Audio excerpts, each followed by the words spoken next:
تمام تعریفیں اللہ تعالیٰ جل مجدہ الکریم کے لیے، درود و سلام نبی کرم نور مجسم شفیع معظم احمد مجتبیٰ جناب حضرت محمد مصطفیٰ صلی اللہ تعالیٰ علیہ وسلم کی ذات والا صفات کے لیے حمد و صلوات کے بعد، عزیز دوستو، بزرگوں اور بھائیوں، انسان کھائے پیے سوئے جاگے تو اس کے جسم کی ضروریات پوری ہوتی ہیں، لیکن جب وہ اللہ کا ذکر کرتا ہے، نماز پڑھتا ہے، دعا مانگتا ہے، استغفار پڑھتا ہے، درود و سلام کے گجرے پیش کرتا ہے، تو پھر اس کی روحانی ضروریات پوری ہوتی ہیں۔ آج جس زمانے میں ہم وقت گزار رہے ہیں، لوگوں کی جسمانی ضروریات پوری کرنے کے لیے، غذائی ضروریات پوری کرنے کے لیے بہت سارے بندوبست کیے جا رہے ہیں، لیکن جتنا لوگ اپنی ظاہری ضروریات میں خود کفیل ہوتے جا رہے ہیں، اتنا ہی زیادہ وہ روحانی طور پر کمزور ہوتے جا رہے ہیں۔ گھنٹوں بیٹھ کر گپ شپ کرنے والے لوگوں کے لیے تھوڑی دیر بھی ذکر الہی کرنا مشکل ہو جاتا ہے۔ لمبی چوڑی باتیں کرنے والے، لمبے چوڑے دلائل دینے والے لوگ اور سمجھدار لوگ اور سیانے لوگ عبادت کے معاملے میں سستی کرتے ہیں، عمل کے مسئلے میں کمزور ہو جاتے ہیں۔ تسبیحات کرنا، وظائف پڑھنا، درود و سلام پڑھنا، کم بولنا، سچی بات کرنا، صبر سے رہنا، شکر کو اپنانا، قناعت اختیار کرنا، حسد، بغض، عداوت سے بچنا، یہ لوگوں کے لیے مشکل ہو جاتا ہے۔ پھر اس کا نقصان یہ ہے کہ معاشرہ ایک عجیب سی بے سکونی اور بے قراری کا شکار ہے۔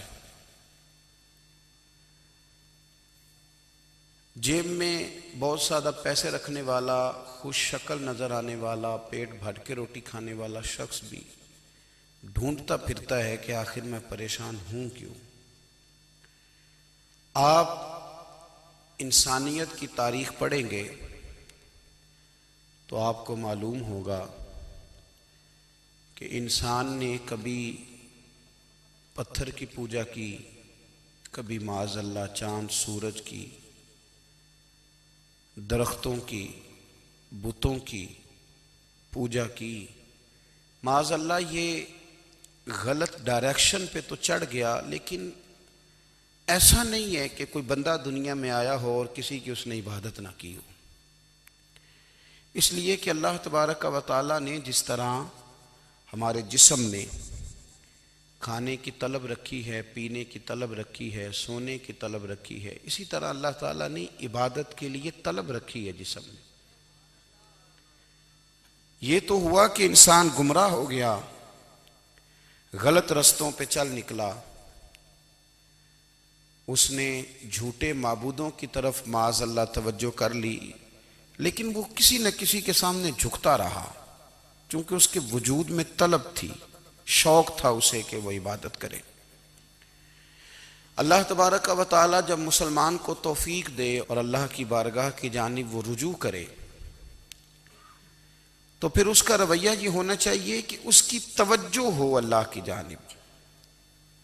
ہمارے ہاں تسبیحات پڑھ لی جاتی ہیں اگر کبھی موقع ملے، لیکن وہ خاص انہماک، وہ خاص شوق، وہ خاص ذوق اللہ تبارک و تعالیٰ کی عبادت کا، ایک ہوتا ہے نماز پڑھنا، ایک ہوتا ہے اہتمام کے ساتھ نماز پڑھنا، یعنی ذرا وقت پہ اٹھنا، ذرا صحیح کر کے وضو کرنا، ذرا شوق سے مصلی بچھانا۔ ایک ہوتا ہے تسبیح پڑھ لینا، اور ایک ہوتا ہے ذرا تھوڑا سا نا شوق کے ساتھ اللہ کو یاد کرنا۔ آپ کبھی جو میں نے آیہ کریمہ پڑھی، اس کی آپ شان نزول دیکھیں، نبی کریم صلی اللہ تعالیٰ علیہ وسلم کے نا کچھ صحابہ اللہ کی محبت کے شوق میں حضور کی بارگاہ میں حاضر ہوئے، اور انہوں نے آ کے عرض پتہ کیا کیا؟ عرض کرنے لگے، یا رسول اللہ صلی اللہ تعالی علیہ وسلم سالوں بیت گئے ہیں سجدے کرتے ہوئے، حضور سالوں بیت گئے ہیں تسبیح پڑھتے ہوئے، سالوں بیت گئے کہتے ہوئے کہ سبحان اللہ وہ پاک ہے، ہمیں سالوں بیت گئے یہ کہتے ہوئے کہ اللہ اکبر وہی سب سے بڑا ہے، سالوں بیت گئے کہتے ہوئے کہ الحمدللہ ساری تعریفیں اللہ کے لیے، سالوں بیت گئے اس کی تسبیح کرتے، تحلیل کرتے، تکبیر کہتے۔ حضور اب نہ ہمارا اپنے رب سے ملنے کو جی چاہتا ہے، کبھی اے حقیقت منتظر نظر آ نہ لباس مجاز میں، لاکھوں سجدے تڑپ رہے ہیں میری جبین نیاز میں۔ اور اقبال کہنے لگے کہ تیرے عشق کی انتہا چاہتا ہوں، تو میری سادگی دیکھ کیا چاہتا ہوں، میرا ذرا سا تو دل ہے مگر شوخ اتنا، میں وہی لن ترانی سنا چاہتا ہوں۔ میرا بھی دل کرتا ہے کہ اللہ میں تجھے کہوں میں تجھے دیکھنا چاہتا ہوں، جس طرح حضرت موسیٰ کلیم علیہ السلام نے کہا تھا، اور تو مجھے کہے کہ لن ترانی تو نہیں دیکھ سکتا، ذرا سا تو دل ہے مگر شوخ اتنا، میں بھی وہی لن ترانی سنا چاہتا ہوں۔ پھر کہنے لگے بھری بزم میں راز کی بات کہہ دی، بڑا بے ادب ہوں سزا چاہتا ہوں۔ دیکھو سب لوگوں کے بیچ ہی میں نے یہ کہہ دیا۔ میرے عزیز صحابہ نا شوق میں، کتنے سارے لوگ ہیں آپ، کتنی ماشاءاللہ بڑی تعداد میں آپ آئیں، ہم بھی کبھی اس شوق میں گئے ہیں کہ ہمارے رب کو دیکھنے کو دل چاہتا ہے، ہمارا جی چاہے وہ کبھی ہمیں ملے، ہم کبھی اس کی زیارت کریں، اس کی بارگاہ کرم میں ہم حاضر ہوں۔ صحابہ نے عرض کیا یا رسول اللہ صلی اللہ تعالی وسلم ہمارا رب کہاں ہے؟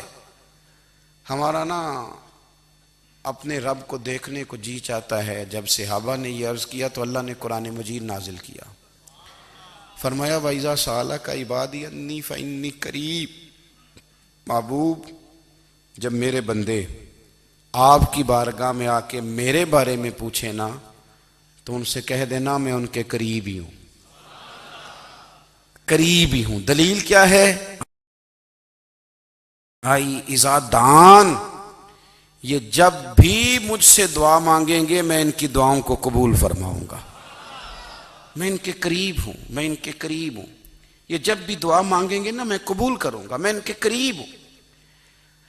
اللہ تبارک و تعالیٰ کے بندے اللہ سے محبت کرتے، رب کی بارگاہ میں جھکتے، اس کو اپنے دکھ سناتے، اس کے پیارے محبوب صلی اللہ تعالیٰ علیہ وسلم کا وسیلہ لے کے اس کے حضور حاضر ہو جاتے، پیشانیاں سجدوں سے روشن ہوتی۔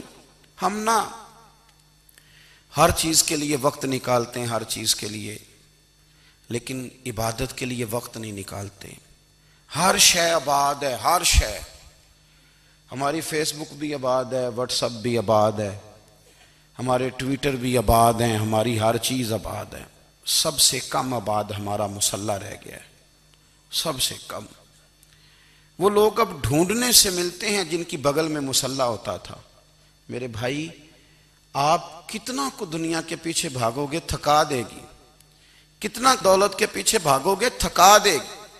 آپ جب اپنی زندگی میں جمع تفریق کرو گے نا تو مرتے وقت احساس ہوگا کہ سارا کچھ تو لوگوں کے لیے کیا، اپنے لیے تو کر ہی کچھ نہیں سکے۔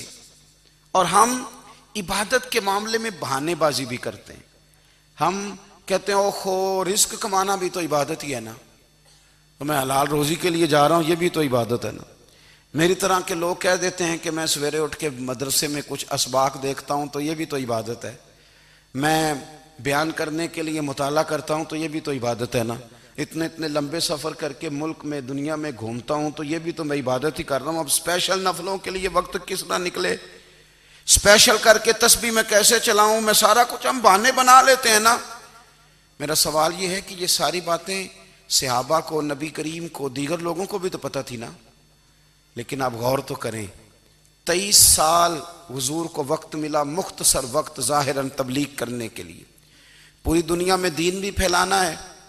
گھر میں 11 ازواج ہیں، 4 بیٹیاں ہیں، ان کی اولادیں، سارے کام کاج بھی دیکھنے ہیں، لیکن سیدہ طیبہ طاہرہ حضرت عائشہ صدیقہ رضی اللہ تعالیٰ عنہ فرماتی ہیں سارا دن تبلیغ کرتے، ہر غلام کے دکھ سنتے، گھر میں آتے تو اپنے گھر والوں کا خیال کرتے، کام میں ہمارا ہاتھ بٹاتے۔ قربان جاؤں، کہتی ہیں زمانہ سارا سو جاتا لیکن آمنہ کے لال مصلی بچھا لیتے۔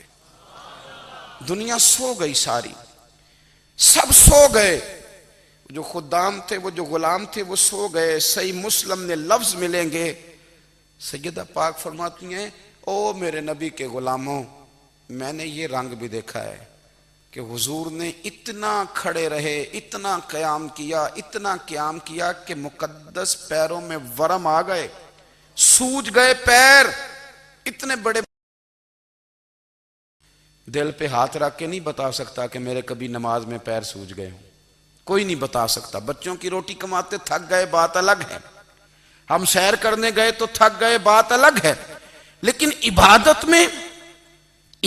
میں یہ بھی تو مسلم شریف ہے نا، یہ بھی تو دین ہے نا، یہ بھی تو حضور کی سنت ہے، یہ بھی تو وہ چیز ہے جو کریم کی آنکھوں کی ٹھنڈک ہے۔ سیدہ فرماتی ہیں پیروں میں ورم آ گئے، اور ساری رات ہی حضور نے نماز پڑھی اور ایک ہی آیت بار بار دہرائی۔ مسجد نبوی میں بلال حبشی نے فجر کی اذان دے دی اور حضور ابھی مصلی پہ تھے، کریم فارغ ہوئے۔ میں نے عرض کی یا رسول اللہ صلی اللہ علیہ وسلم، آپ کے تو صدقے اللہ اگلے پچھلوں کے گناہ معاف کرے گا، تو آپ اتنی آہوزاری کیوں فرماتے ہیں؟ آپ تو شفیع ہیں، آپ تو انبیاء کے امام ہیں۔ تو حضور نے فرمایا عائشہ تم نے گنوایا ہے نا میرے اللہ کی مجھ پر کتنی رحمت ہے، افلا اکون عبدا شکورا، فرمایا اگر اس نے اتنی نعمتیں دی ہیں تو کیا میں اس کا شکر گزار بندہ نہ بنوں؟ میں شکر گزار بندہ نہ بنوں اس کا؟ پھر اگر اتنی نعمتیں اس نے دی ہیں، مجھے اتنا نوازا ہے، تو پھر میں اس کے سامنے سجدے نہ کروں؟ او میرے بھائی، بڑے قابل فخر لوگ ہیں ہم کہ ہم نبی پاک کے غلام ہیں، ہم قابل فخر ہیں کہ نبی کریم کے غلام ہیں۔ کیا کبھی اس غلامی کے شکرانے میں بھی 2 نفل پڑھے کہ یا اللہ تیرا شکر ہے تو نے ہمیں حضور کا غلام بنایا ہے؟ یاد رکھیں کہ اپنی روحانی زندگی کو آباد کریں، استغفار پڑھیں، تسبیحات کریں۔ حضرت عبداللہ ابن عمر رضی اللہ تعالیٰ عنہ حضرت عمر کے صاحبزادے، مکہ مکرمہ میں ان کی قبر ہے۔ میں نے جب انہیں پڑھا تو مجھے ان سے بڑا پیار ہو گیا، لیکن آپ کو پتہ ہے وہاں جا کے کسی شخص کا مزار تلاش کرنا یا پوچھنا ایک مشکل کام ہوتا ہے۔ تو ایک دفعہ میں مکہ شریف میں حاضر تھا، تو ایک گاڑی والا ڈرائیور مجھے کہنے لگا کہ مولانا میں آپ کو جانتا ہوں، مجھے آپ سے محبت ہے، ایک بات بتاؤں آپ کو؟ میں نے کہا بتاؤ۔ کہنے لگے حضرت عبداللہ ابن عمر کی قبر دیکھنی ہے۔ میں نے کہا یہ تو نہیں کہہ رہا، یہ کسی نے بندوبست کرایا ہے، یہ اللہ نے تیرے دل میں بات ڈالی ہے، یہ ہو گیا تو لے چل مجھے۔ حضرت عبداللہ ابن عمر کو نبی پاک نے فرمایا تھا راجل صالح، یہ نیک بندہ ہے، یہ متقی آدمی۔ حضرت عبداللہ ابن عمر رضی اللہ تعالیٰ عنہ سیدنا فاروق اعظم رضی اللہ تعالیٰ عنہ کے صاحبزادے ہیں، اور ان کی ہمشیرہ سیدہ حفصہ رضی اللہ تعالیٰ عنہ حضور کی زوجہ محترمہ۔ ایک دن اپنی ہمشیرہ سے کہنے لگے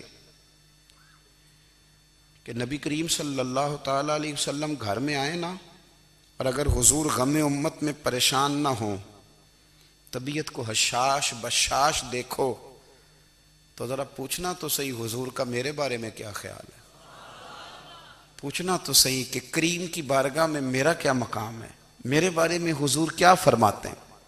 اب بہن کو کام بتائے اور بتائے بھی بھائی، اور پھر بہن وہ کام نہ کرے، یہ تاریخ میں ہوتا نہیں۔ حضرت عمر فاروق رضی اللہ تعالیٰ عنہ کی صاحبزادی ام المومنین رضی اللہ تعالیٰ عنہ فرماتی ہیں کہ میں تو بس منتظر تھی، انہوں نے تو کہا تھا نا کہ اگر تم حشاش بشاش دیکھو تو بات کرنا، لیکن حضور تشریف لائے، میری باری تھی، میرے گھر تشریف لائے، کھانا پیش کیا تو فوراً میں نے عرض کی حضور ایک بات پوچھنی تھی۔ تو حضور نے فرمایا پوچھئے۔ میں نے عرض کی حضور میرے بھائی عبداللہ ابن عمر کے بارے میں آپ کا کیا خیال ہے؟ نوجوانوں میری بات پہ غور کرنا، میرے بھائی کے بارے میں آپ کا کیا خیال ہے؟ تو نبی کریم صلی اللہ تعالیٰ علیہ وآلہ وسلم نے میری طرف دیکھا، اور پھر حضور زیر لب تھوڑا مسکرائے، اور بریلی کے امام کہتے ہیں کہ حضور مسکرا دیتے تھے نا تو جو بڑا دکھی ہوتا تھا وہ بھی ہنس پڑتا تھا۔ اب سوال پیدا ہوتا تھا کہ پھر تو اس مسکراہٹ کے لیے انتظار کرنا پڑتا ہوگا کئی کئی مہینے کہ حضور مسکرائیں تو رونے والے ہنسیں، تو اعلیٰ حضرت فرماتے نہیں، انتظار نہیں کرنا پڑتا، یہ مسکراتے رہنا تو حضور کی عادت ہے۔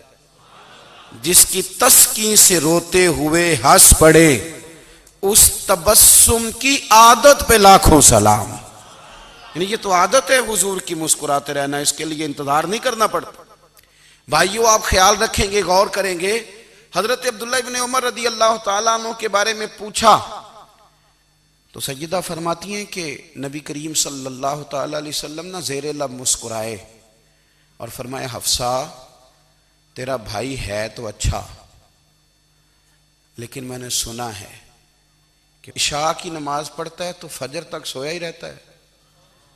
او نوجوانوں، 10 بجے تک سونے کی بات نہیں ہوئی، 9 بجے تک سونے کی بات نہیں ہوئی، 11 بجے اٹھنے کی بات نہیں۔ حضور فرمانے لگے میں نے سنا ہے کہ عشاء کی نماز پڑھ کے سو جاتا ہے اور فجر تک سویا ہی رہتا ہے، اسے چاہیے کہ تہجد کے وقت اٹھا کرے، اللہ کی بارگاہ میں حاضر ہوا کرے، آہوزاری کرے، سجدے کرے، عبادت کرے، اٹھتا ہے اور فجر میں جا کے اٹھتا ہے۔ حضرت جناب حفصہ رضی اللہ تعالیٰ عنہ کہتی ہے میں نے جناب عبداللہ ابن عمر کو پیغام دیا اور میں نے کہا میرے جوان بھائی سن، نبی پاک نے فرمایا ہے تو اچھا پر تہجد میں نہیں اٹھتا، نفل نہیں پڑھتا۔ او میری ملت کے جوانوں، مزہ نہیں آ جاتا جب ساری دنیا سوئی ہو، ساری دنیا، اور بستر بھی گرم ہو اور نیند بھی پورا غلبہ کر رہی ہو، اور اچانک گھنٹی بجے دماغ میں، آنکھ کھلے، گھڑی پہ نظر پڑے، 3:30 4 بجے کا پیغام گھڑی بتائے، اور کوئی چڑھتی جوانی والا اٹھ کے وضو کرے، اور جب وہ مصلی کھول کے بچھائے تو مدینے والے محبوب کہتے ہیں کہ ہر نماز پہ رب ثواب دیتا ہے، اور جو اٹھ کے تہجد کی نماز پڑھے اسے دیکھ کے تو رب مسکراتا ہے، جو اس کی شان کے لائق ہے، جو اس کی شان کے لائق، وہ مسکراتا ہے، خوش ہوتا ہے کہ میرا بندہ تہجد میں اٹھ گیا، وہ مسکراتا ہے۔ کاش ہماری صبحیں کبھی اپنے مالک کے نام ہو جائیں، کاش کے صبح۔ حضرت ابو الحسن رحمۃ اللہ تعالیٰ علیہ حضرت معاذ ابن جبل رضی اللہ تعالیٰ عنہ کے پاس بیٹھا کرتے تھے، فرماتے ہیں ان سے جو پیار بڑھا تو پھر میرا مصلی سے بھی بڑھ گیا۔ تابعی ہیں، فرماتے ہیں صحابی رسول سے محبت ہوئی تو ذکر سے بھی ہو گئی، پھر درود شریف سے بھی ہو گئی، محبت ان سے بڑھی تو پھر اللہ نے مسجد کا پیار بھی بڑھا دیا۔ آپ فرماتے ہیں کہ میری ہر وقت بھی یہ چاہتی تھی کہ بس اللہ اللہ کروں، بس اللہ اللہ کروں، بس نہ میں ذرا تھوڑی جان چھڑاؤں لوگوں سے، کوئی 10 منٹ ملے تو میں کچھ 4 نفل پڑھ لوں، میں تھوڑا سا نہ بچوں لوگوں سے، اور مجھے تسبیح ملے تو میں نہ کچھ 400-500 دفعہ استغفار پڑھوں، سبحان اللہ، الحمدللہ، اللہ اکبر، لا حول ولا قوت الا باللہ، میں نہ تسبیحات پڑھوں۔ فرماتے ہیں کہ بچے تھے گھر میں 6-7، غربت تھی، کام ملتا کوئی نہیں تھا، اور میں کام چور نہیں تھا، کام ڈھونڈتا تھا، پر اللہ کی قدرت کے کام نہیں ملتا تھا۔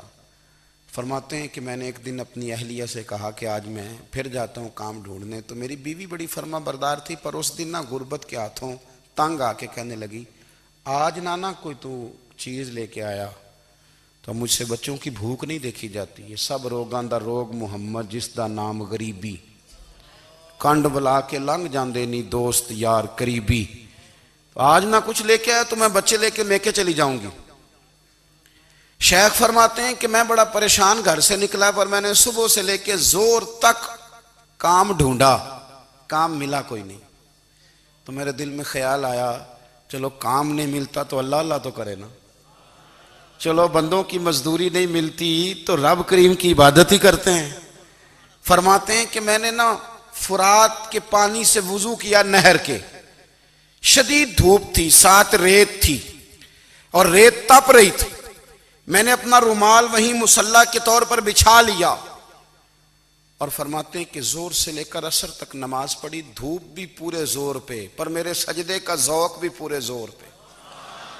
فرماتے ہیں سورج بھی چمک رہا ہے اور رب کی عبادت کا ذوق بھی پورے زور پہ، میں سجدہ کروں تو پھر میرا اٹھانے کو جی نہ چاہے، میرے استاد لکھا کرتے تھے، یہ ان کا شعر ہے، وہ کہا کرتے تھے مجھے سوز دے، مجھے ساز دے، اور مجھے نیم شب کا نیاز دے، دم سجدہ خود کو میں توڑ دوں، مجھے ایسا ذوق نماز دے، اور میں تیری بہار کا پھول ہوں، میں کھلا بھی ہوں تو تیرے لیے، مجھے میری شاخ سے توڑ لے، مجھے اپنی زلف کا ناز دے۔ بھائی فرماتے ہیں کہ عصر تک میں نے نفل پڑھے، دل ڈھلنے لگا، عصر کی نماز پڑھی اور میں وہاں سے چلا۔ اب میں جب نکلنے لگا تو دل میں خیال آیا کہ چھوٹی چھوٹی دیواریں ہیں گھر کی، بغیر کچھ لیے جاؤں گا تو بیوی دور سے دیکھے گی تو شور کرے گی کہ پھر خالی ہاتھ آ گیا ہے۔ کہتے میں نے اپنے اسی رومال میں جس پہ میں نے نماز پڑھی تھی نا، رومال میں کی آخی دے پنجابی جو صافہ کہتے ہیں، اسی میں نا میں نے کچھ ریت بھر لی کہ وہ دور سے دیکھے گی تو سمجھے گی کچھ لے کے آیا ہے، چلو جا کے اسے بتا دوں گا کہ آج پھر مزدوری نہیں ملی۔ کہتے ہیں وہ ریت لے کر جب میں گھر میں گیا تو پہلے بیوی دروازے پہ کھڑی ہوتی تھی، پوچھتی تھی خالی ہاتھ آ گئے ہو؟ آج میں نے دیکھا تو ہے ہی کوئی نہیں۔ فرماتے ہیں میں اندر داخل ہوا، سلام لیے، کونے میں میں نے وہ رومال رکھ دیا اور میں نے آواز دی کہ بھلی مانس کہاں ہو؟ تو وہ کہنے لگی آپ منہ ہاتھ دھو لیں، میں روٹی لے کے آئی۔ میں نے کہا روٹی کہاں سے آ گئی؟ یہاں تو کئی دنوں کے فاقے، تو کئی دنوں کی غربت ہے، یہاں تو اس گھر میں تو فقیری ہے۔ فرماتے ہیں کہ وہ روٹی لے کے آئی اور اس وقت کی جو موجودہ نعمتیں تھیں، سمجھ لیں سلاد، اچار، ہر چیز ساتھ لائی۔ میں نے کہا کہ بچے کہاں گئے؟ کہنے لگی وہ کھانا کھا کے کھیلنے گئے، آپ کھانا کھا لیں آ جاتے۔ کھانا اس نے چن دیا۔ میں نے حیرت انگیز لہجے میں ساری نعمتیں اپنے دسترخوان پہ دیکھ کر کے بیوی سے پوچھا یہ کہاں سے آیا کھانا؟ بچوں کو تو نے کہاں سے کھانا کھلایا؟ یہ سارا کچھ کیسا ہے؟ تو کہنے لگی پتہ نہیں آج آپ کس کریم کی مزدوری کرنے چلے گئے تھے، پتہ نہیں کس کریم کی، میرے گھر میں تو اتنی نعمتیں آئی ہیں کہ مجھ سے سنبھالی نہیں جا رہی، اتنا اناج ہے، اتنا گندم ہے، کس کریم کے دروازے آج چلے گئے تھے؟ یہ کہتے کہتے وہ اٹھی اور اٹھ کر کے کہنے لگی پہلے بڑا کچھ آیا تھا، اب کیا لے آئے ہو؟ اور جا کر کے نا اس نے وہ ریت والا رومال کھولا، کہنے لگے میں تو لے کے آیا تھا ریت، تو میرے رب نے اسے بھی سونے اور ہیرے بنا دیا تھا۔ جب آپ کی توجہ اللہ کی جانب، میرے نبی پاک صلی اللہ تعالی علیہ وسلم نے فرمایا ہر چیز اپنے رب سے مانگ، ہر چیز مانگ، ہر چیز مانگ۔ یا رسول اللہ کیا کچھ؟ میرے محبوب نے فرمایا تیرے گھر میں نمک بھی ختم ہو جائے تو وہ بھی اپنے رب سے مانگا کر، تو مانگنا وہ تجھے دے گا، تو اس کی بارگاہ میں کشکول طلب دراز تو کرنا۔ اور ترمذی شریف میں عجیب لفظ ہیں، رسول کائنات نے فرمایا، رب کریم فرماتا ہے جب میرا بندہ ہاتھ اٹھاتا ہے نا تو مجھے حیا آتی ہے کہ میں خالی کیسے لوٹا دوں اس کے، اتنے بڑے بادشاہ کی بارگاہ میں۔ او بھائی لوگوں سے عزتیں تلاش کرتے ہو تو وہ کیا تمہیں عزت دیں گے؟ وہ تو کل اچھا کہتے ہیں پرسوں برا کہنے لگ جاتے ہیں۔ لوگوں کے سامنے گڈ بک میں آنا چاہو گے تو وہ تو سویرے تمہارے بارے میں کچھ کہیں گے، شام کچھ اور کہیں گے۔ اپنی روحانی زندگی آباد کریں، اپنے مصلے کو وقت دیں، اور دنیا سے چھپ کر اس موبائل کو بند کر کے اور اپنے آپ سے بھی چھپ کے اور تنہا ہو کے چھپا کے سارا کچھ اپنے آنسو اپنے رب کی بارگاہ میں پیش کریں، اس کے حضور حاضری دیں۔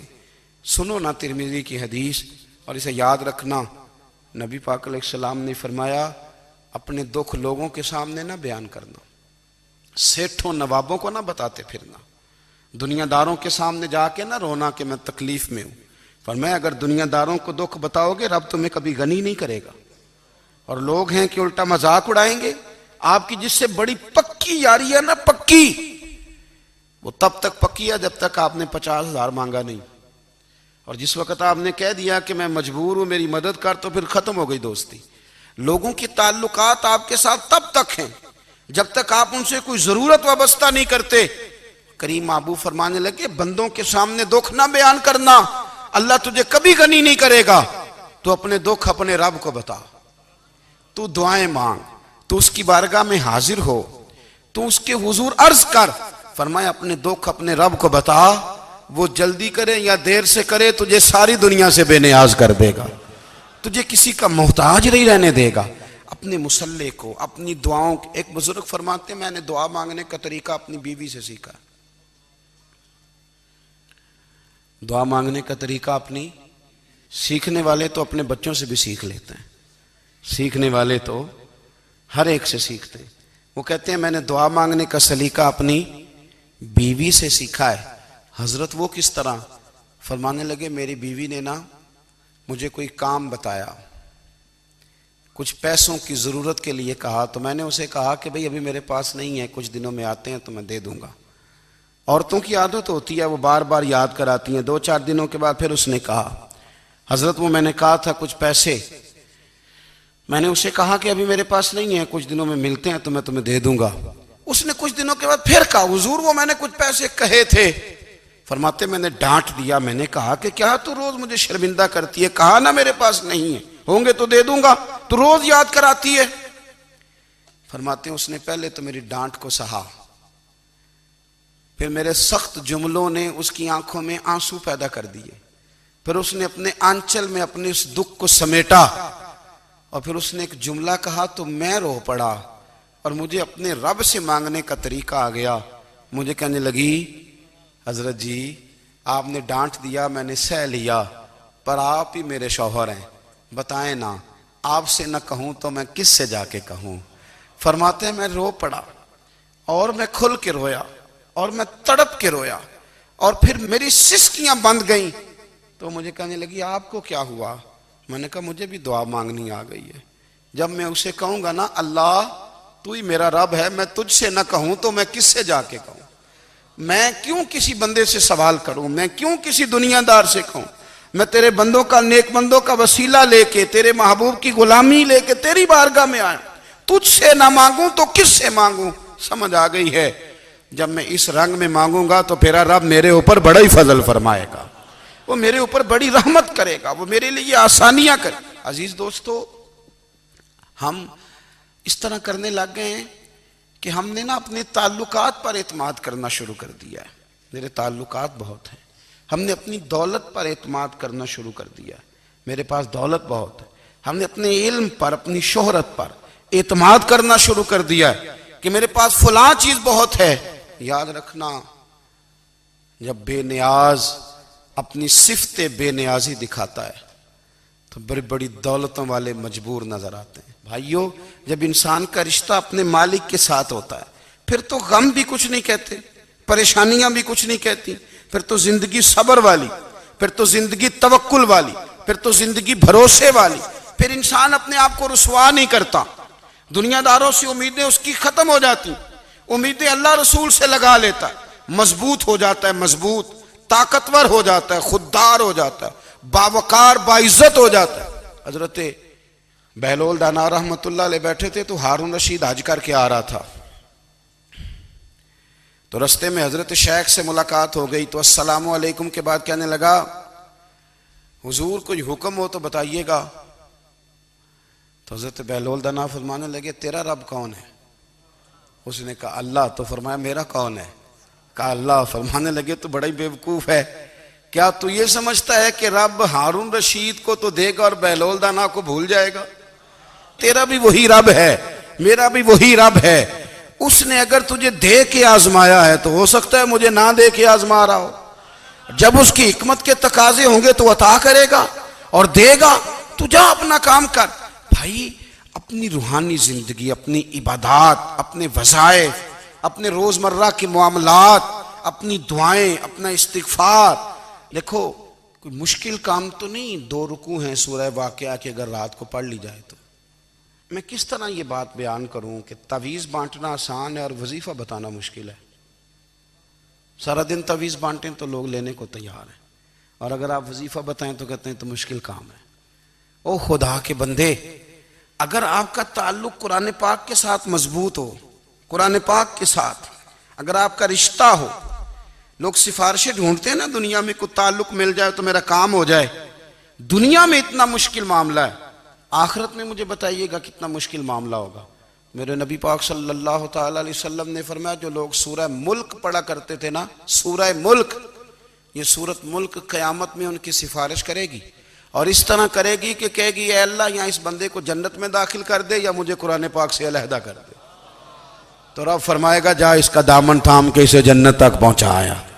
آپ بات کو سمجھیں، جب آپ کے تعلقات اپنے معاملات کے ساتھ مضبوط ہوں گے، یہ نبی کریم نے وعدہ کیا ہے کہ تو سورت واقعہ پڑھ تیرے گھر میں فاقہ نہیں آئے گا۔ حضرت عبداللہ ابن مسعود رضی اللہ تعالیٰ عنہ بیمار تھے تو حضرت عثمان غنی رضی اللہ تعالیٰ عنہ تیمارداری کے لیے تشریف لے گئے اور جا کر کے کہا کہ آپ بڑے بیمار ہیں، آپ کی بیٹیاں زیادہ ہیں، میں چاہتا ہوں کہ خزانے میں سے کچھ مدد کروں۔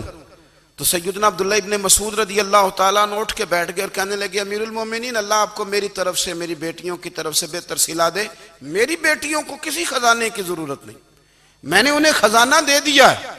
کہا جناب آپ نے کون سا خزانہ دیا ہے، میں آپ کے مالی معاملات کو جانتا ہوں۔ تو فرمانے لگے امیر المومنین، میرے نبی کریم نے فرمایا ہے جو سورت واقعہ پڑھے اسے کبھی فاقہ نہیں آتا، میں نے بیٹیوں کو یاد کرا دی ہے، یہ خزانہ میں نے انہیں دے دیا ہے۔ وہ سارے والدین سنیں جو بیٹیوں کے لیے پریشان رہتے ہیں۔ حضرت عبداللہ ابن مسعود نصیحت کر رہے ہیں، فرمانے لگے میں نے سورت واقعہ یاد بھی کرا دی ہے، پڑھنے کی عادت بھی ڈال دی ہے۔ حضور نے فرمایا ہے جو سورت واقعہ پڑھے اسے فاقہ نہیں آتا۔ کہنے لگے چاند تو اپنی جگہ چھوڑ سکتا ہے، سورج گر سکتا ہے، تارے ٹوٹ سکتے ہیں، پر مدینے والے رسول کی بات غلط نہیں ہو سکتی۔ حضور نے فرمایا فاقہ نہیں آئے گا تو انشاءاللہ کبھی بھی نہیں آئے گا۔ کرنے کا کام یہ ہے کہ ہم اپنے معاملات، اپنی عبادات، اپنی دعائیں کبھی 10 منٹ عادت ہو جائے نا دعا مانگنے کی علیحدہ سے رات کو۔ حضور نے فرمایا جو فرض نماز کے بعد دعا مانگے اللہ اس کی قبول کر لیتا ہے۔ نبی پاک صلی اللہ تعالیٰ علیہ وسلم نے فرمایا اللہ مسافر کی دعا قبول فرماتا ہے۔ حضور نے فرمایا اللہ مظلوم کی دعا قبول فرماتا ہے۔ حضور نے فرمایا بیمار سے دعا کراؤ اللہ اس کی دعا قبول فرماتا ہے۔ میرے نبی پاک نے فرمایا ماں باپ جب بھی اولاد کے لیے ہاتھ اٹھائیں، ویسے تے بلے شاہ تو آسمانی اڈ دیاں ہی پھڑ دیں، جڑا گھر بیٹھا انہوں بڑھیا ہی نہیں۔ حضور فرمانے لگے ماں باپ جب بھی اولاد کے لیے دعا فرمائیں اللہ ان کی دعا کو قبول کرتا ہے۔ آپ اپنا تعلق بنائیں، دعا کے ساتھ، عبادت کے ساتھ، مصلی کے ساتھ رشتہ بنائیں، استغفار پڑھیں۔ صلاح الدین ایوبی صلیبی جنگوں میں تھے، رات کو مسجد اقصیٰ میں نماز پڑھی تو پریشان تھے۔ ایک بزرگ سے ملاقات ہوئی تو وہ کہنے لگے کہ آپ بڑے پریشان ہیں۔ کہنے لگے حضور پریشان اس لیے ہوں کہ پہلے ہی مسلمان کمزور ہے، اب میں نے سنا ہے دشمن کا ایک بحری بیڑا وہ جنگی سامان سے بھرا ہوا آ رہا ہے، تو اب ان کے پاس اور تلواریں اور نیزے آ جائیں گے، مسلمانوں کے پاس پہلے ہی وسائل کی کمی ہے، پریشان ہوں کس طرح کر کے مقابلہ کریں گے۔ یہ بات کہتے ہی صلاح الدین ایوبی نے بزرگوں سے کہا حضور آپ بھی دعا کرنا، دعا کی بڑی طاقت ہے۔ میرے نبی پاک نے فرمایا دعا مومن کا ہتھیار ہے، دعا مومن کا حضور نے فرمایا تقدیر کو سوائے دعا کے کوئی چیز نہیں بدل سکتی، دعا مومن کا ہتھیار ہے، یہ کافر کے پاس کوئی نہیں، یہ ہتھیار ہے مومن کا۔ اللہ کرے آپ کو سمجھ آئے، پھر سنیں کئی بار کہہ چکا ہوں یہ ہتھیار ہے۔ کافر کے مقابلے میں جو تیرے پاس سب سے بڑا ہتھیار ہے وہ دعا ہے۔ دعائیں کرانی چھوڑ دی، کرنی چھوڑ دی، لینی چھوڑ دی۔ حضرت سیدنا انس بن مالک رضی اللہ تعالیٰ عنہ فرمایا کرتے تھے میں نے وہ رنگ دیکھا ہے جب حضور دعا مانگتے تھے اور حضور کی مقدس آنکھوں میں آنسو بھی ساتھ ہی بہا کرتے تھے، میں نے وہ انداز دیکھا ہے۔ تو صلاح الدین ایوبی بزرگ سے کہنے لگے آپ بھی دعا کیجیے، اور خود رونے لگے اور سر سجدے میں رکھ کے رونے لگے، اور عشاء سے لے کر فجر تک روئے، خوب روئے۔ صبح وہ بزرگ آئے تو صلاح الدین ایوبی کا خوبصورت اور ہنستا ہوا چہرہ دیکھا، کہنے لگے آپ بڑے خوش ہیں، رات تو میں نے بڑے روتے ہوئے دیکھا تھا۔ تو کہنے لگے حضور وہ جو بحری بیڑا آ رہا تھا نا وہ پانی میں ڈوب گیا ہے، اب وہ نہیں آ رہا، ابھی خبر آئی ہے تو میں بڑا خوش ہوں۔ بزرگ کہنے لگے اٹھ سینے سے لگ، اور سن ایک بات، وہ بحری بیڑا پانی میں نہیں ڈوبا، وہ تیرے آنسوؤں میں ڈوب گیا ہے۔ وہ جو تو رات رویا ہے نا رب کریم کی بارگاہ میں تو وہ ڈوب گیا ہے۔ بھائی اپنا مصلی کا، عبادت کا، وظائف کا، اللہ اللہ کا سلسلہ اس کو مضبوط کرے، اپنی دعاؤں کے تعلق کو مضبوط کریں۔ دعائیں بڑے انقلاب برپا کر دیتی ہیں۔ ہم تھوڑے تھوڑے نا جب سے خشک ہوئے ہیں نا، خشک، اور میری تو جماعت ہی صوفیاء کی جماعت تھی، ہم تو داتا علی اجمیری کی جماعت سے، ہم تو خواجہ اجمیری کی جماعت سے، ہم تو شیخ احمد فاروق سرہندی کی جماعت سے، ہم تو صوفیاء کی جماعت۔ ہماری جماعت نے بھی وہ تعلق جو ہمارے بزرگوں نے بنایا تھا۔ بزرگ اللہ کے قریب کیسے جاتا ہے؟ ہمارے یہاں نا بہت سارے لوگ کہتے ہیں جی نظر ہو گئی تو کام ہو گیا۔ بھئی جو بخاری مسلم میں طریقہ ہے نا اللہ کا قرب پانے کا، وہ تو نفل ہے۔ نبی کریم علیہ السلام نے فرمایا بندہ نفلوں کے ذریعے رب کے قریب جاتا ہے، اور اتنا قریب جاتا ہے کہ پھر اللہ اس کی زبان بن جاتا ہے، اللہ اس کی آنکھیں بن جاتا ہے، کان بن جاتا ہے، ہاتھ اور پیر بن جاتا ہے۔ تو یہ تو عبادت ہے، یہ تو اللہ کی بارگاہ کی حاضری ہے جو آپ کو اللہ کے قریب کرے گی۔ تو اپنے نماز کو اہمیت دے کے ادا کریں، نمازیں موبائل بند کر کے ادا کریں۔ لیکن نا کچھ لوگ کہتے ہیں مجھے ٹائم نہیں ملتا نماز کا، تو میں کہتا ہوں یہ آپ نے بڑی جرت کی بات کی ہے۔ مجھے کو میرا پیر بھائی کہہ دینا میرے پاس ٹائم نہیں آپ کو ملنے کا، تو میں کہتا ہوں آج کے بعد آنا ہی نہ۔ تو کیا سمجھتا ہے، تو بہت بڑا آدمی ہے، تیرے پاس ٹائم نہیں ہے اور ہمیں ملنے کا ٹائم، موج کر۔ تو آپ نے اللہ رسول کو ہی کہہ دیا ٹائم نہیں۔ اور عجیب فلسفہ ہے نا، کہا جائے نماز پڑھنے آؤ تو کہتے ہیں کپڑے ٹھیک نہیں، اور کہا جائے کہ آؤ ذرا دعوت پہ چلیں تو کہتے ہیں 1 منٹ ٹھہر میں کپڑے بدل کے آیا۔ نماز کے لیے کہا تو کہتا ٹھیک نہیں، دعوت کے لیے کہا تو کہتا میں ذرا تیاری کر لوں، یوں جانا مناسب نہیں۔ یہ معاملہ ٹھیک نہیں۔ رب تو فرماتا ہے کہ جب تو مسجد میں آ تو زینت اختیار کر کے آ، خوب ذوق سے دعا مانگیں، خوب شوق سے نماز پڑھیں، خوب استغفار کا مزاج بنائیں۔ آپ لوگوں کے بیچ رہ کے سوکھ حاصل کرنا چاہتے ہیں، لیکن آپ کو پتہ ہے کئی مہینے غار حرا میں رہنا بھی مدینے والے محبوب کا طریقہ ہے۔ ہر سال اعتکاف بیٹھنا الگ سے، یہ بھی حضور کا طریقہ ہے۔ مسجد نبوی کے اندر دروازہ کھلتا تھا نبی کریم کا، پر گھر کے اندر نفل پڑے نبی پاک، اور حضور فرماتے ہیں کچھ نفل نماز گھر میں بھی پڑھا کرو، گھر کو قبرستان نہ بناؤ۔ ہمارا گھر اللہ کے ذکر سے آباد ہوگا اگر ہم نماز پڑھیں گے نا۔ میں جب سنت پڑھنے کے لیے گھر میں کھڑا ہوتا ہوں تو میرا جو 2.5-3 سال کا بیٹا ہے نا، وہ بھی میرے ساتھ نماز پڑھنی شروع کر دے۔ اسے پتہ کوئی نہیں نماز کیا ہوتی ہے، لیکن وہ بھی نا سجدہ نہ بھی کرنا ہے تو ساتھ لیٹ ضرور جاتا ہے۔ پتہ چلا بچے لیکچر دینے سے نماز نہیں پڑھتے، نماز شروع کر دیں تو بچے بھی شروع کر دیتے ہیں۔ ہم جب پریشان ہوتے ہیں تو لیکچر دیتے ہیں، تو لیکچر تو باہر شاید چل جائے، گھر میں کیسے چلے گا؟ گھر میں تو عمل چلے گا۔ تو میرے عزیز، آج کے اس روحانی اجتماع میں ہمارے دوستوں نے جو محنت کی، ہم نے بار بار اپنی نیت سے پوچھا خدا ہمیں معاف کرے اگر کوئی ذاتی شہرت ہے، کوئی ہمارے ذاتی مفادات ہیں، رب ہمیں ہدایت دے۔ ہماری یہ خواہش تھی کہ روحانی اجتماع ہمیں تھوڑا سا اللہ اور اس کے رسول کے جانب